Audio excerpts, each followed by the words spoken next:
Saglit lang, pwede ba kita ipag-pray muna? Panginoon, maraming salamat po sa mga oras na ito. Lord God, hindi po aksidente muli na siya po ay nandito, Panginoon. Bigla niya napanood ang video na to. Lord, I pray in the name of Jesus na anuman ang gumugulo sa taong ito, Panginoon, anumang ginagawa ng kaaway sa kanyang buhay, sa pamamagitan, Lord, ng mga problema, sa pamamagitan ng mga pagsubok, mga sitwasyon na matitindi sa kanyang buhay. Dalangin ko ngayon, Panginoon, bigyan mo siya, Panginoon o God, na lakas na nanggagaling sa iyo. Ano man ang kanya pong dinadala sa mga oras na to, Panginoon. Lord, maaaring ang taong ito, wala po siyang ibang mapagsabihan sa sobrang bigat na kanyang nararamdaman. Maaaring ang taong ito ngayon, Panginoon, hindi po niya alam kung saan siya lalapit at kung ano po ang kanyang gagawin. Napatanong na siguro ang taong ito, Panginoon, na may Diyos kaya na nagmamahal sa akin?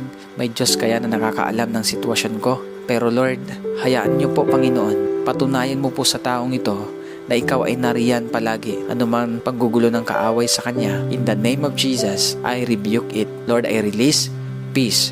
I release joy. I release strength. I release life. I release restoration in the mighty name of Jesus. Salamat po, Panginoon. In Jesus' name, amen and amen.